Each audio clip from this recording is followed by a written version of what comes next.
आज से 500 साल पहले दिल्ली की सत्ता पर मुगल सल्तनत का परचम बुलंद हो चुका था और इसके बादशाहत के सिंहासन पर अकबर की हुकूमत थी। अकबर विस्तारवादी नीति का बादशाह था। शुरुआत से ही अकबर ने आस पड़ोस के राज्यों को मुगल सल्तनत के झंडे के नीचे लाने के प्रयास शुरू कर दिए।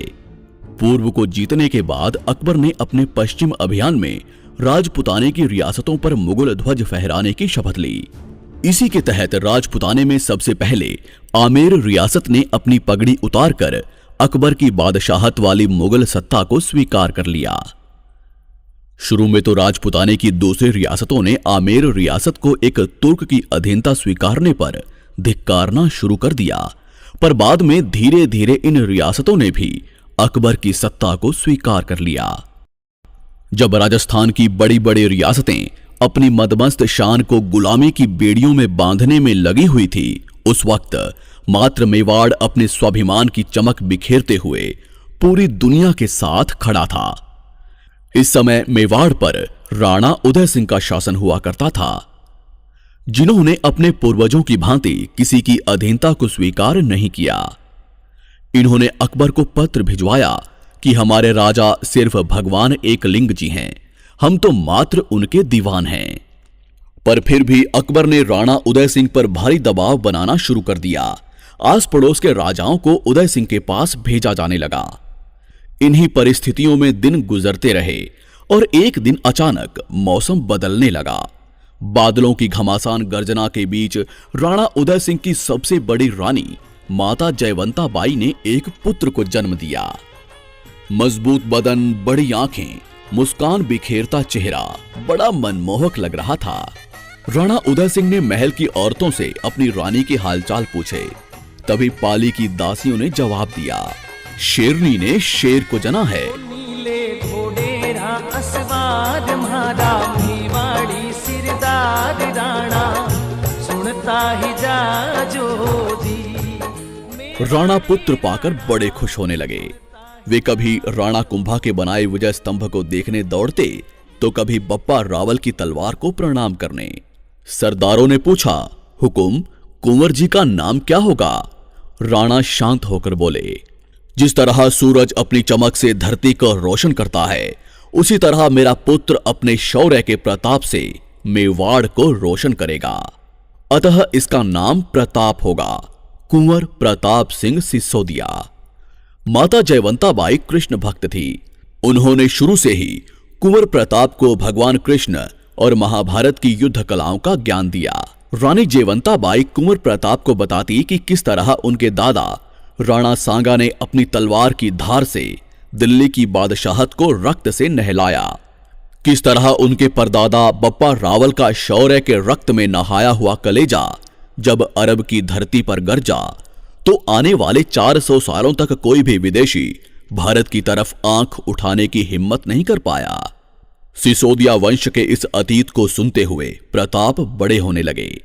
समय आने पर उनको गुरुकुल भेज दिया गया, जहां प्रताप सुबह का समय गुरुकुल में बिताते, दोपहर के समय वे भीलों की बस्तियों में चले जाते, शाम होते होते प्रताप लोहारों के गांवों में निकल जाते। उनको हथियार बनाने की कला सीखने में बड़ा आनंद आता था। जनता के बीच इस कदर घुल मिल जाने पर प्रताप सबके चहेते बन गए।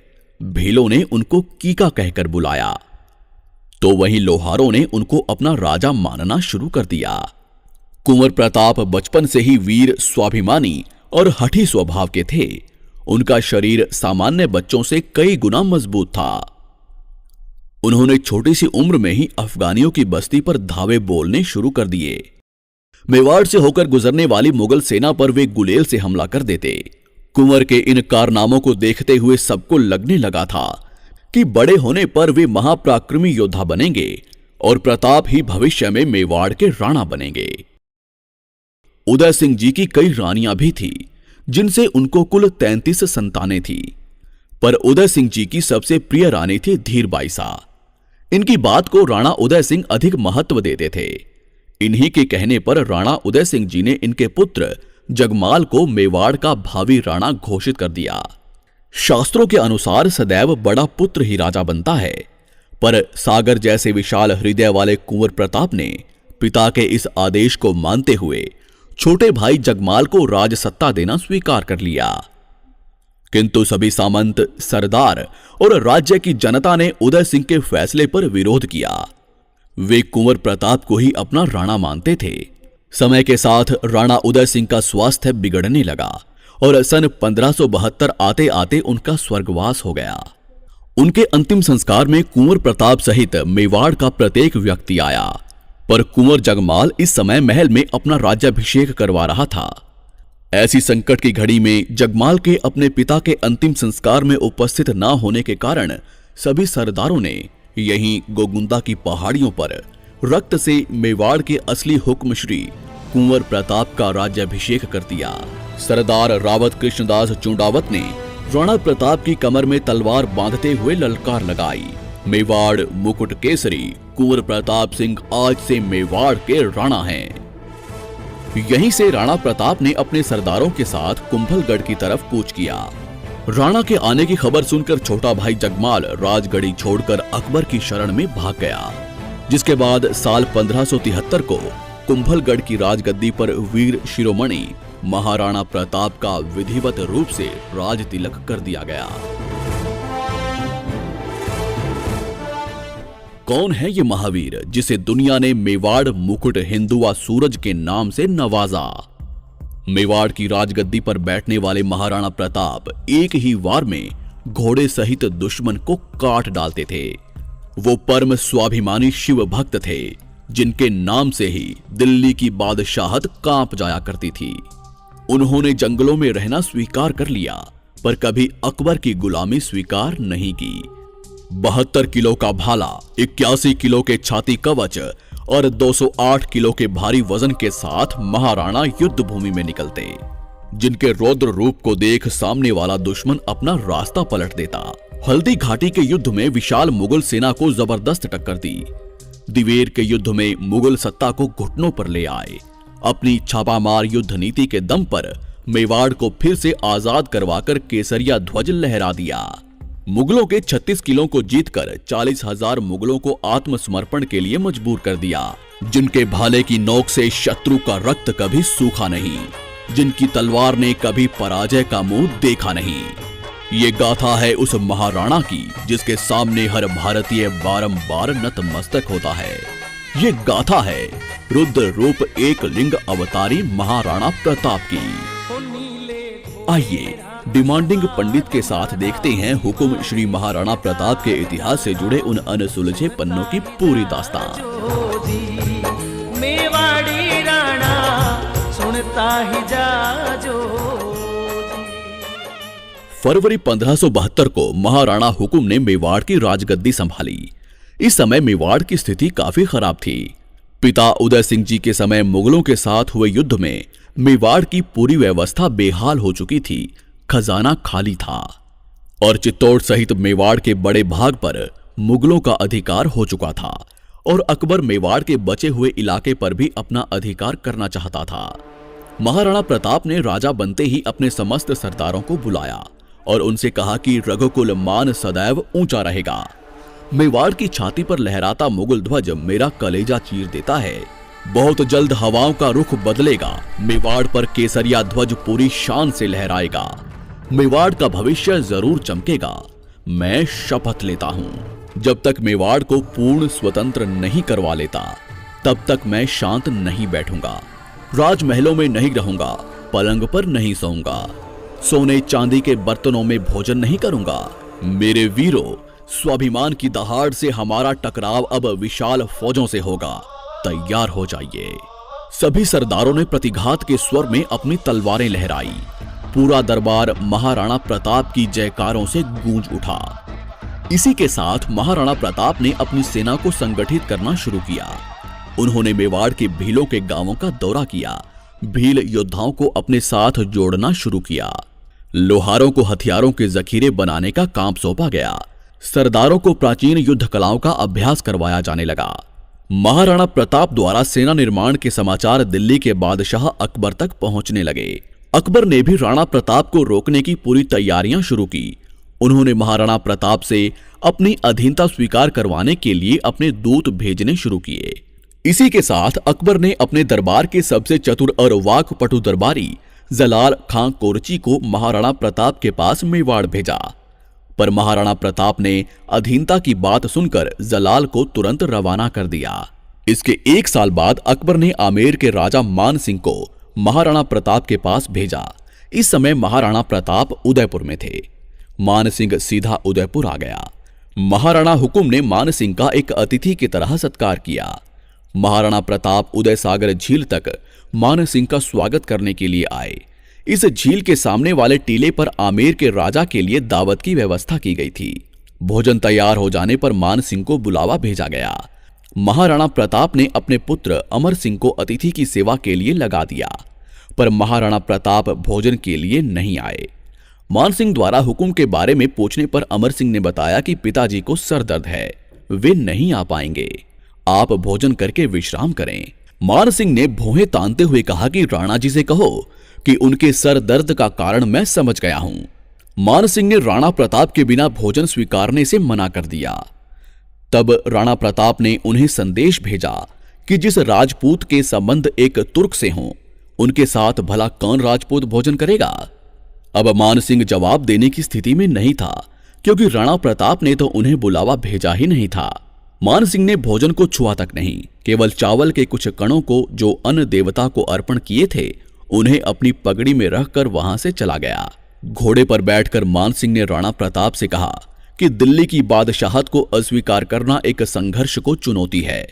यदि आपकी इच्छा दुखों में रहने की है तो एक दिन आपकी इच्छा जरूर पूरी होगी। मान सिंह ने आंखें तानकर आगे कहा, मैं तुम्हारा अभिमान चूर्ण कर दूंगा, अगली मुलाकात युद्ध भूमि में होगी। राणा प्रताप ने उत्तर दिया, मैं प्रतीक्षा करूंगा।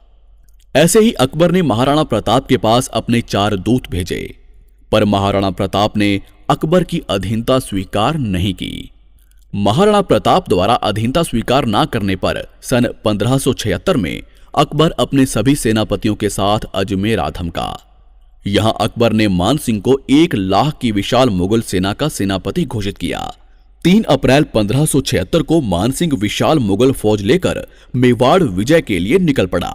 2 महीने चलने के बाद मान सिंह खमनोर नामक गांव में पहुंचा।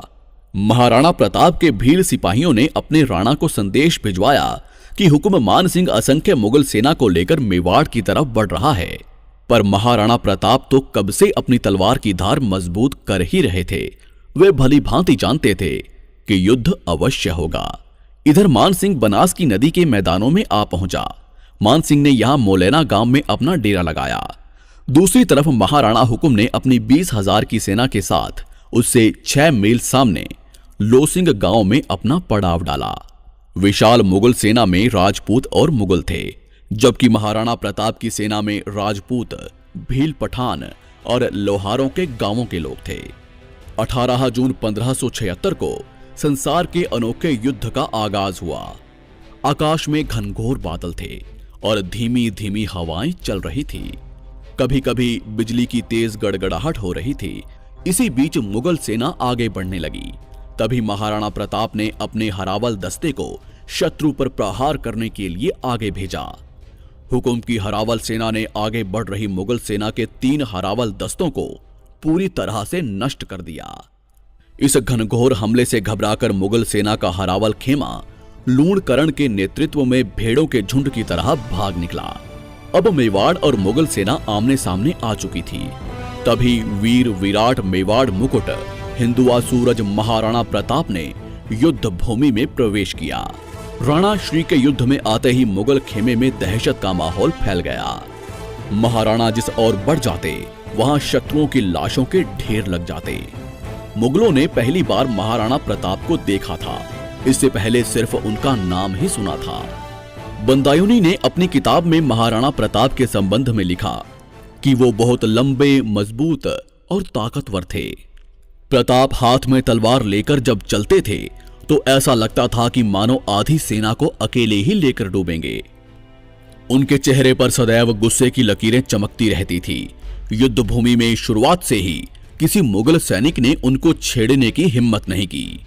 महाराणा प्रताप की सेना ने 3 घंटों में ही लाशों के ढेर लगा दिए। घबराई हुई मुगल सेना अरवली की घाटी की तरफ भागने लगी। मुगलों को भागते देख सेनापति मेहतर खां जोर जोर से चिल्लाने लगा कि बादशाह सलामत अकबर विशाल सेना लेकर खुद युद्ध भूमि में आ रहे हैं। यह शब्द सुनकर भागती मुगल सेना सोच में डूब गई कि भागे तो अकबर मार देगा, नहीं भागे तो राणा मार डालेगा। महाराणा प्रताप अब मान सिंह को युद्ध भूमि में ढूंढने निकल पड़े, जिसने कहा था कि अगली मुलाकात युद्ध भूमि में ही होगी। तभी हुकुम ने देखा कि मान सिंह हाथी पर बैठा था। महाराणा प्रताप ने बड़े वेग से चेतक के अगले पैरों को मान सिंह के हाथी के मस्तक पर टिका दिया और अपने भाले से मान सिंह पर करारा प्रहार किया। पर मान सिंह अपने हाथी पर लगे हौज में छुपकर बैठ गया, पर राणा श्री के करारे वार से उसका महावत मारा गया। मान सिंह के हाथी की सूंड में एक तलवार लटकी हुई थी, जिससे चेतक का अगला पैर कट गया। इस समय तक महाराणा प्रताप के पैर में एक गोली लगी हुई थी। उनके शरीर पर असंख्य घाव थे, पूरा शरीर खून से लथपथ हो चुका था। तभी सादड़ी रियासत के झालाबिदा ने कहा कि हुकुम, आपके प्रिय चेतक को इलाज की जरूरत है और आपके पैर पर भी गोली लगी है, जिससे जहर फैल सकता है। आप तुरंत वैद्य जी के पास जाएं। महाराणा प्रताप अपने घोड़े चेतक को अपने पुत्र की तरह प्यार करते थे। उन्होंने झालाबिदा को मेवाड़ का राजछत्र दिया और बोले, सेना को पूरा नेतृत्व देना और स्वयं चेतक पर सवार होकर युद्ध को पूरी तरह से पहाड़ियों की तरफ मोड़ लिया। जहां पहाड़ियों पर भीलों ने युद्ध का मोर्चा संभाल लिया, मुगलों को अब एक नई टक्कर मिली। महाराणा प्रताप चेतक को लेकर पर्वतों की ओर निकल पड़े। यहां चेतक ने 26 फीट की गहरी खाई को कूदकर पार कर लिया और बलीचा गांव में घायल चेतक नीचे गिरकर बेहोश हो गया। तभी महाराणा प्रताप का छोटा भाई शक्ति सिंह, जो मुगल सेना की तरफ से लड़ रहा था, महाराणा प्रताप का पीछा करते हुए यहां तक आ पहुंचा। महाराणा प्रताप बेहोश चेतक को सहला रहे थे कि तभी उनकी नजर शक्ति सिंह पर पड़ी। उन्होंने शक्ति सिंह से कहा, सीना खुल्या मार भाला, तुम गोद गुलामी टीकण लगे, भारत माते कह दूंगा, तेरे पूत दामन में बिकन लगे। शक्ति सिंह बड़े भाई के शब्दों को सुनकर फूट फूट कर रोने लगा और भाई के पैरों में जा गिरा। इधर हल्दी घाटी के मैदानों में घमासान युद्ध चल रहा था। घाटी के दरों में राणा पुंजा भील और राजपूत सरदार मुगलों को भीषण टक्कर दे रहे थे। अंत में मान सिंह ने हल्दी घाटी के दर्रों में जाने की बजाय मुगल सेना को वापस अजमेर चलने का आदेश दिया। अकबर की विशाल साधन संपन्न सेना का गर्व मेवाड़ी सेना ने मिट्टी में मिला दिया। मान सिंह और आसफ खां जब खाली हाथ अकबर के सामने उपस्थित हुए तो क्रोधित अकबर ने 3 महीने तक उनके दरबार में आने पर पाबंदी लगा दी। उनकी संपत्ति को जब्त कर लिया गया, उनका वेतन और सभी सुविधाओं को तुरंत रोक दिया गया। हल्दी घाटी के भयानक युद्ध के बाद महाराणा प्रताप अपनी सेना के साथ कुंभलगढ़ आ गए। विनाशकारी युद्ध का पासा महाराणा प्रताप के पक्ष में था, पर इस समय तक उनका खजाना खाली हो चुका था। हल्दी घाटी के 4 महीने बाद ही सन 1577 में अकबर ने एक बार फिर शाहबाद खान के नेतृत्व में भारी सेना कुंभलगढ़ पर हमला करने के लिए भेजी। हल्दी घाटी जैसे विशाल युद्ध के बाद एक नया युद्ध मेवाड़ की सेना के लिए भारी था, अतः महाराणा प्रताप ने किले को त्याग दिया। कुंभलगढ़ पर शाहबाज खां का अधिकार हो गया। कुछ महीनों के बाद महाराणा प्रताप ने फिर से सेना तैयार की और पूरी तैयारी के साथ शाहबाज खां पर आक्रमण करके कुंभलगढ़ को वापस जीत लिया। कुंभलगढ़ विजय के बाद महाराणा प्रताप ने आगे की रणनीति बनाने के लिए सभी सरदारों को बुलवाया। जहां सरदारों ने हुकुम से कहा कि हमें सिंध की तरफ निकलना चाहिए, जहां हम धन का बंदोबस्त करके एक विशाल सेना का निर्माण करेंगे और सीधा अकबर पर आक्रमण करेंगे। इसी उद्देश्य से महाराणा प्रताप भाण सोनगरा को कुंभलगढ़ का किलेदार नियुक्त करके गुजरात की तरफ निकल गए। आगे इसी रास्ते में महाराणा प्रताप ने शाहबाज खां को 2 बार पराजित करके वापस लौटने पर मजबूर किया।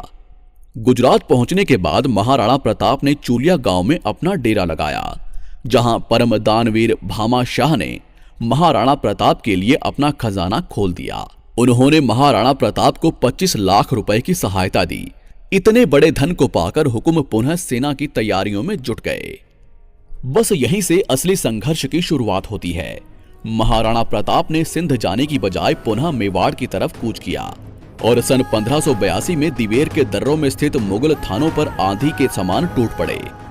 हुकुम रुद्र रूप धारण कर चुके थे। उन्होंने अपने सामंतों को आदेश दिया कि किले को चारों तरफ से घेर लो, कोई बचकर नहीं निकलना चाहिए। तभी महाराणा प्रताप के पुत्र अमर सिंह ने अकबर के चाचा सुल्तान खान पर भाला फेंका, जो सुल्तान खान के घोड़े सहित आर पार निकल गया। यहाँ 36,000 मुगलों ने महाराणा प्रताप के सामने आत्मसमर्पण कर दिया। महाराणा ने दिवेर के किले पर केसरिया ध्वज लहरा दिया। मुगलों की दिवेर हार से बौखलाए अकबर ने सन 1584 में महाराणा प्रताप को बंदी बनाने के लिए भेजा, पर जगन्नाथ कछवाहा बुरी तरह से पराजित हुआ। उसने महाराणा प्रताप से माफी मांगी और बकायदा हर्जाना भी दिया। इसी के बाद महाराणा प्रताप ने कमल मीर के किले को जीत लिया, जहां अमर सिंह ने कमल मीर के मुगल अधिकारी अब्दुल्ला को कई टुकड़ों में काट डाला। इन्हीं लगातार जीतों के बाद 1585 में महाराणा प्रताप ने चावंड को जीतकर उसे अपनी राजधानी बनाया, जिसके बाद उन्होंने लगातार एक एक करके मुगलों के 32 किलों को जीतकर अकबर की नींदें हराम कर दी। मान सिंह से उसके देशद्रोह का बदला लेने के लिए महाराणा प्रताप ने अपनी सेना लेकर आमेर के मालपुरा पर आक्रमण किया, जहां से उन्होंने मान सिंह की बेशुमार दौलत को अपने कब्जे में लिया। अकबर ने स्वीकार कर लिया था कि राजपुताने के इस शेर को कोई कैद नहीं कर सकता। उसने अब महाराणा प्रताप को ना छेड़ने में ही अपनी भलाई समझी। इसके बाद 12 सालों तक महाराणा प्रताप ने ऐसा शासन किया कि मेवाड़ के व्यापार को 4 चांद लग गए। मेवाड़ की खोई हुई चमक वापस लौटने लगी। 19 जनवरी 1597 को 57 वर्ष की आयु में हुकुम शेर के शिकार पर निकले थे, जहां धनुष की प्रत्यंचा खींचते हुए हुकुम देवलोक सिधार गए। वीर शिरोमणि महाराणा प्रताप की देशभक्ति और अमर स्वाभिमान ने हर भारतीय के मन में उनके लिए अपार सम्मान जागृत किया। कवियों ने भी अपनी कलम से महाराणा की कीर्ति का कुछ यूं बखान किया। धर्म रहेगा और पृथ्वी भी रहेगी, पर मुगल साम्राज्य एक दिन नष्ट हो जाएगा। अतः हे राणा, विशंभर भगवान के भरोसे अपने निश्चय को अटल रखना। अब्दुल रहीम खान ए खाना, जिसने अपने घोड़ों को कभी शाही सेना में भेजकर दाग नहीं लगवाया, जिसने अपनी पगड़ी किसी के सामने नहीं झुकाई, उसके शासनकाल में जनता को किसी से कोई भय नहीं रहा। उसकी तलवार और भाला ही उसका सच्चा साथी था। वो वैदिक मार्ग का अनुयायी था, जिसने अनेक मंदिरों का निर्माण करवाया। उसके शत्रु भी उसकी वीरता और स्वाभिमान के सामने झुक जाते थे। उसकी शपथ थी, प्रताप के इस मुख से अकबर के लिए सदैव तुर्क ही निकलेगा।